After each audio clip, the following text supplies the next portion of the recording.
Hello, all.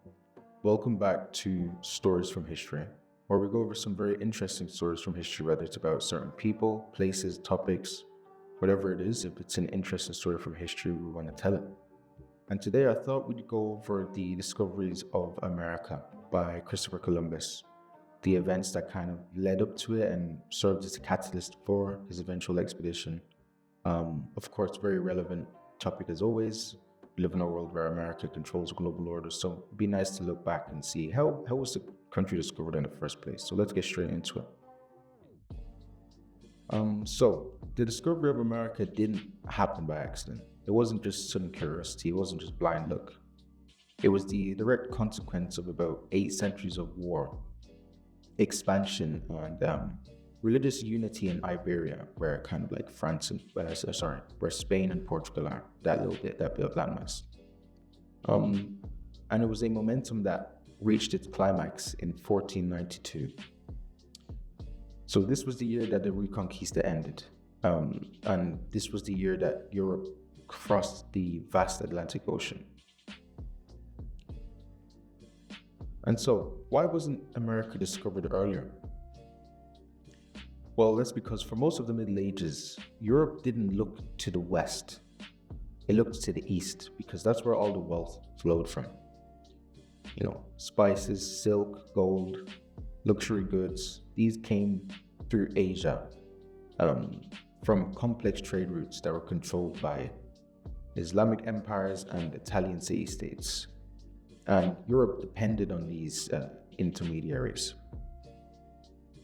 And this dependence would become a problem after 1453, which is the year that Constantinople fell to the Ottoman Turks. And this led to restrictions on trade, and prices for these goods, these valued goods, rose. And access became uncertain, and Europe really needed alternatives to this. They loved their spices, they loved their silk, they loved all the things that they could get from these Asian easterly trade routes. But exploration was a expensive thing. It was dangerous and politically risky as well. It was only something that, a newly powerful state could afford to do. And this is where Iberia enters the story. So the Reconquista had created an expansionist Spain. I will talk a little bit more about the Reconquista in another video, but by the 2nd of January 1492, the Reconquista had ended with the fall of Granada. And Spain, which was newly unified under Isabella I of Castile and Ferdinand II of Aragon, emerged as a militarized, religiously unified, confident and outward-looking political unit. Spain now had more experienced soldiers, they were better at building ships, they had ideological momentum, and they didn't have an internal war to fight. So, the logic of expansion didn't just stop at the coast of Iberia, it turned outwards. But before Spain had crossed the Atlantic, Portugal were the leaders in European exploration. It was the Portuguese navigators that had pushed down the African coast. They developed these very important, very famous ships called caravels that could, sail really fast. And they had very advanced navigation techniques, as well as brilliant maritime maps. And their goal was clear. The Portuguese goal was clear. It was to reach Asia by sea, bypassing the Islamic-controlled trade routes. And they were successful. They sailed all around Africa, and they had access to the Indian Ocean. And by the late 15th century, Portugal had dominated Atlantic exploration. And this gave Spain FOMO. They did not want to be left behind. So, now comes along a man called Christopher Columbus. And he had an idea, a Western idea. Columbus believed that firstly, the earth was round. This was not controversial. But he believed that it was a lot smaller than it actually was, which was a very controversial thing. He believed that Asia could be reached quickly by sailing west. Most experts disagreed with his calculations, and the Portuguese disagreed with him. They had experience of sailing and stuff. They said, no, we don't think that's possible. We're not going to support you. So he approached Spain. And Spain, fresh from victory in Granada, agreed to Columbus. Why was this? Because Spain had momentum. Portugal was advancing at a fast rate, and the cost was relatively small, while the upside was enormous. So by August of 1492, Columbus set sail with 3 ships: the Nina, the Pinta, and the Santa Maria. He did not go sailing expecting a new continent. Remember this. He expected to reach Asia. And his first voyage left on 12th of October.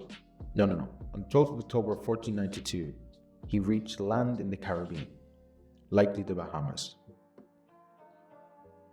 When he reached this land in the Caribbean in October in 1492, he genuinely believed that he had reached the islands off the coast of Asia. And he called the inhabitants Indians, which is why the name stuck for Native Americans to call them Indians. And this mistake would literally shape centuries of misunderstanding. And so Columbus explored parts of the Bahamas, of Cuba, and of Hispaniola. The Santa Maria was lost. It ran aground and was lost. But Columbus returned with his 2 ships, convinced that he had succeeded in finding Asia. And he was greatly celebrated.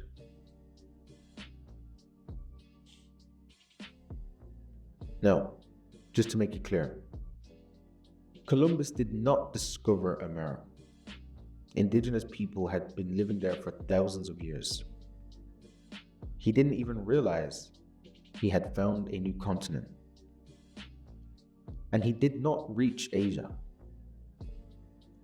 But what he did do was open up sustained contact between Europe and the Americas. He proved that a westward Atlantic crossing was possible. And he triggered a huge wave of exploration, the Age of Discovery. And Spain now believed that unimaginable wealth lay across the oceans. However, on his later voyages, we see some harsh reality begin to set in. Columbus made 4 voyages in total. And what followed wasn't triumph, but disaster. Brutal disaster in many ways. That disaster was Columbus himself. Because once he was made governor of these newly discovered lands, he showed himself to be extremely authoritarian, very brutal to his subjects. And when it came to administrative stuff, he was extremely incompetent. The indigenous populations were exploited through horrific labor systems, forced labor systems, slavery basically. And violence and disease spread rapidly.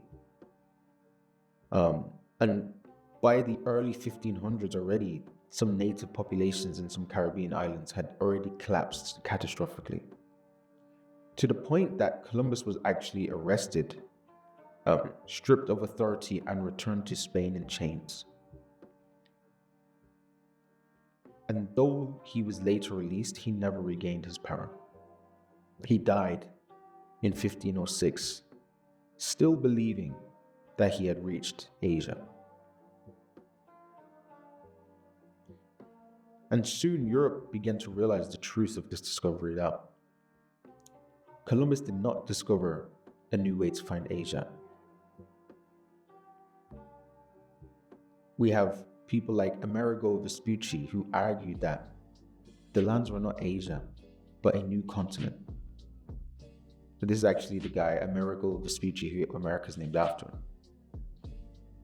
And by the early 16th century, maps began labeling it America. And this is when Spain and Portugal divide the world up through the Treaty of Tordesillas, where they draw a line across the Atlantic and say, Spain, you get to run this part of the world, and Portugal, you get to run this part of the world. And European expansion rapidly accelerated. And the discovery of the Americas transformed the world as it led to global trade networks, vast wealth flowing into Europe, the Columbian Exchange of crops, animals, and diseases, the rise of European empires, a catastrophic population collapse amongst the indigenous people. You know, this was not just discovery. This was the beginning of globalization and colonization.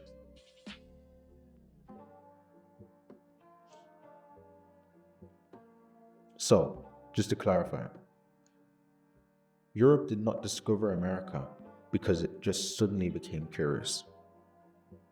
It discovered America because the Reconquista had created a unified, aggressive state.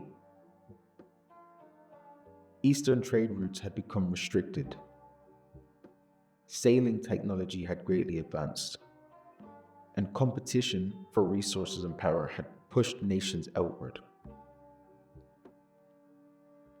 Columbus did not set out to change the world, but in 1492, the same year that Granada fell, the center of history shifted west.